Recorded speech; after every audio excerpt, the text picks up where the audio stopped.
हम कैसे हैं ये विषय नहीं, हम अच्छे हैं बुरे हैं, गुण हैं हमारे भीतर, अवगुण हैं, हम कैसे हैं, राग द्वेष काम क्रोध लोभ मद मोह, कौन कौन से विकार हमारे भीतर है, कौन कौन सी अच्छाई हमारे भीतर है, ये हमें नहीं पता गोविंद। लेकिन इतना जानते हैं कि हम आपके हैं, जैसे भी हैं, भले हैं बुरे हैं, किसके हैं, परमात्मा के हैं, गोविंद के हैं।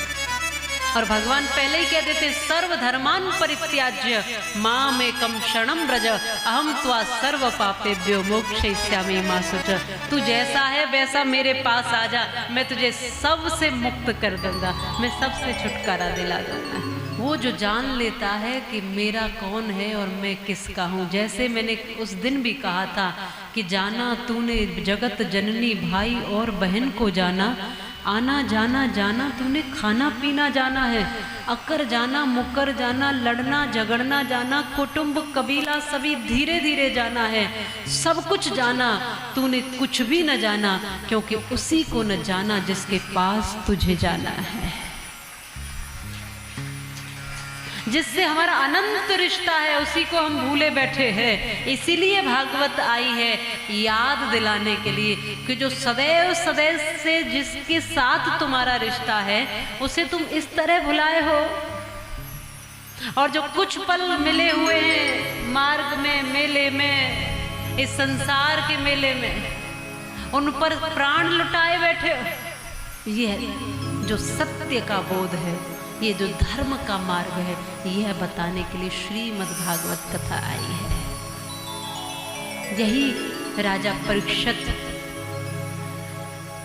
जो भयभीत हो रहे थे, 7वें दिन तक्षक नाग डसेगा।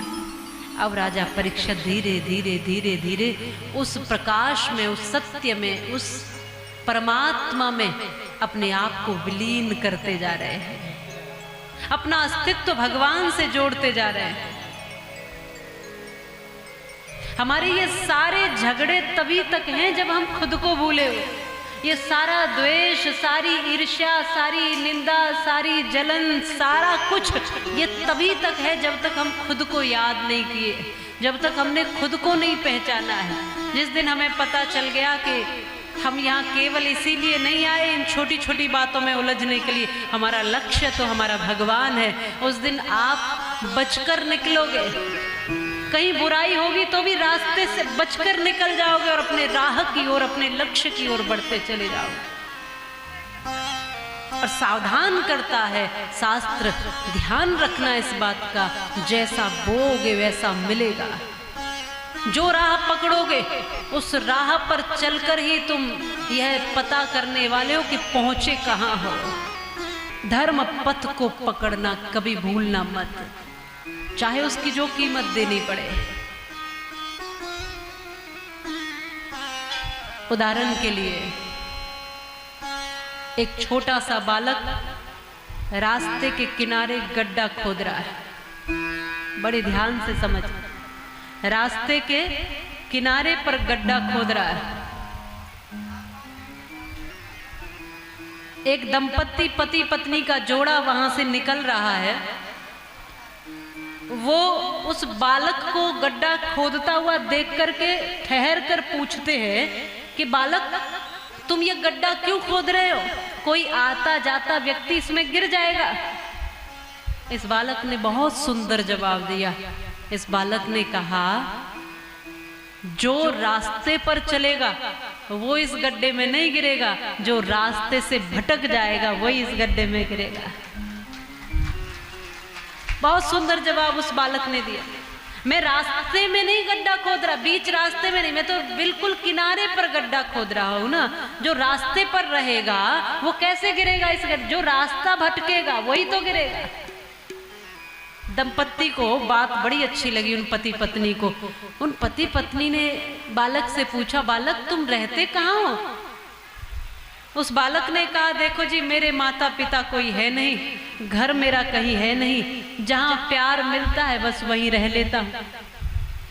ये दोनों पति पत्नी सोचने लगे कि हमारे भी कोई संतान नहीं है और इतना अच्छा और ज्ञानी बालक है, इतना अच्छा बालक है, क्यों न इसे पुत्र बनाकर रख लिया जाए। तो कहा, बालक तुम हमारे साथ हमारा पुत्र बनकर रहना चाहोगे? हमारे साथ चलो, हमारे कोई संतान नहीं। इस बालक ने कहा कि देखो, चल तो सकता हूं, पर मेरी एक ही शर्त है कि जब तक मुझे प्यार मिलेगा तब तक ही मैं रहूंगा। जब मुझे पता चल गया कि अब तुम्हारे भीतर वो भाव, वह प्रेम नहीं है, तब मैं वहां से चला जाऊंगा। कहा कि हम तो बालक बनाकर, अपना पुत्र बनाकर ले जा रहे हैं और कोई संतान नहीं है हमारे पास, तो सारा लाड़ प्यार तुम्हारे ही लिए। ये बालक इनके साथ आ गया, रहने लगे बड़े आनंद से। ईश्वर की कुछ ऐसी स्थिति बनी, ऐसी कृपा हुई कि कुछ दिन बाद इनके अपनी संतान के रूप में एक पुत्र का जन्म हुआ। भगवान की कुछ ऐसी कृपा हुई कि अपने भी एक पुत्र का जन्म हो गया। ये बड़े प्रसन्न हुए, उस बालक का भाग्य है, ऐसा कहने लगे, इस बालक के भाग्य से हमारी अपनी संतान हो गई। धीरे धीरे बालक छोटा जो था वो भी बड़ा हो रहा है, ये बड़ा भी और थोड़ा बड़ा हो रहा है, दोनों बालक बढ़ रहे हैं। समय थोड़ा सा बीता तो अब ये जो माँ थी, अब ये जो स्त्री थी, ये दुखी और परेशान रहने लगी। पति ने पूछा, देवी क्या कारण है, क्यों दुखी हो? इसने कहा कि कोई बात नहीं। पर जब रोज दुखी देखा तो पूछा कि बात क्या है? तब इसने बताया कि मुझे ये चिंता है कि अब मेरे बेटे की संपत्ति के 2 बंटवारे हो जाएंगे। यदि मेरी संतान होती और इस बालक को नहीं लेकर आए होते तो मेरे संतान पर ही सारी संपत्ति जाती। अब इसको बेटा बनाकर रख लिया है तो अब मेरी संपत्ति के 2 बंटवारे, 2 टुकड़े होंगे, आधी आधी बट जाएगी, मेरे बेटे पर आधी संपत्ति आएगी। इस बात की मुझे चिंता है। तो इसके पति ने कहा कि चिंता को ही समाप्त कर देंगे, तुम क्यों परेशान होते? बिल्कुल परेशान मत हो। और इन्होंने योजना बनाई और अपने जो बड़ा बालक था उस पुत्र को बगीचे में भेजा फूल लाने के लिए, अपने छोटे बेटे के जन्म दिवस पर। छोटे बेटे का जन्मदिन आया, ये 4-5 साल का हो गया इनका छोटा बालक। इसके जन्मदिन पर इन्होंने बड़े बालक को कहा, जाओ बेटे फूल ले आओ बगीचे से। फूल लेने के लिए भेजा। ये रास्ते में पहुंचा तो इसका छोटा भाई खेलता हुआ मिल गया और कहने लगा, भैया कहाँ जा रहे हो? कहा कि तुम्हारे जन्मदिन पर पूजा करेंगे तो फूल लेने के लिए जा रहा हूँ। ये जिद करने लगा, फूल मुझे लाने, मेरा जन्मदिन है, मैं फूल लेकर आऊँगा, मैं बगीचे में जाऊँगा। जिद करने लगा तो कहा कि पास में ही तो बगीचा है, भेज देता हूँ, रोएगा, जन्मदिन है इसका, इसका भी मन रख लेता हूँ। तो कहा ठीक है तुम ले आओ, मैं कुछ और कार्य कर लूँ।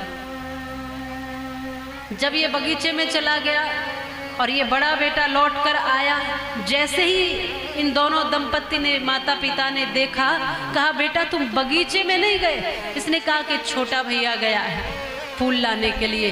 दौड़ करके दोनों पति पत्नी बगीचे में गए तो इनका छोटा बालक जो है मरा हुआ मिला। अपना बेटा मृतक पाया, क्योंकि इन्होंने बड़े बेटे को मारने की योजना बना ली थी। ये जाएगा बगीचे में और इसको वहाँ समाप्त कर देंगे। जब यही नहीं रहेगा तो संपत्ति के क्या बंटवारे होंगे, सारी संपत्ति मेरे बेटे की होगी। ऐसा भाव रख कर के बड़े बेटे को मारने की योजना बनाई, लेकिन ये रास्ते से वापस आ गया। वो मारने वालों को क्या पता था कौन बड़ा है कौन छोटा है, उन्होंने उसी को समझकर मार दिया। और छाती पीट पीट करके ये माँ रोने लगी, दुखी होने लगी। मेरा पुत्र इतने दिनों के बाद मेरी कोख भरी थी, मेरे साथ विधाता ने ये क्या किया। जब रोने लगी, इस बड़े बालक को भी समझने में देर नहीं लगी। ये भी समझ गया कि बात क्या थी सारी, और ये भी अपने पोटली बनाकर अपने छोटी सी, और ये भी जाने लगा। जब ये जाने लगा तो माता पिता जब इस छोटे बालक का अंतिम संस्कार करके आए, इन्होंने कहा कि बेटा हमारी अपनी संतान तो रही नहीं, तुम कहाँ चले, तुम तो रहो। इस बालक ने जवाब दिया कि अब तुम्हारे भीतर वो प्रेम नहीं रहा। मैंने कहा था जब तक प्रेम रहेगा तब तक रहूंगा, अब मेरे प्रति वो प्रेम नहीं है, इसलिए मुझे इस स्थान पर रहने की आवश्यकता नहीं। ये रो कर के कहने लगे दोनों पति पत्नी की हमें तो बताओ हम कहाँ जाएंगे, हमारे कोई अपनी संतान भी नहीं रही और तुम भी छोड़कर जा रहे हो, अब किसके सहारे रहेंगे, हम कहाँ जाएंगे। उस बालक ने बहुत सुंदर वही जवाब दिया कि अब तुम उसी गड्ढे में जाकर गिरो जो मैं खोद कर आया हूं। जो मैं खोद रहा था वो गड्ढा तुम जैसे लोगों के लिए ही था, क्योंकि तुम अब रास्ते से भटक गए हो। जब तक धर्म पथ पर चलोगे तब तक जीवन में कष्ट नहीं होगा, और जब धर्म पथ से भटक जाते हैं तभी रोना पड़ता है, तभी कष्ट होता है, तभी दुखों के गड्ढे में गिरना पड़ता है। व्यक्ति सबको दोष लगाता है लेकिन अपने अवगुण नहीं देखता, अपने दोष नहीं देखता, अपने कर्म पर ध्यान नहीं देता, सबको दोष देता है। हम यदि दुखी हैं तो कहीं न कहीं अधर्म के राह पर तो नहीं है, इस बात पर चिंतन कर लो। कहीं न कहीं हमसे कुछ गलत तो नहीं हुआ, त्रुटि तो नहीं हुई, कहीं न कहीं हम गलती तो नहीं कर रहे, इस बात पर ध्यान देना यह कथा समझाती है।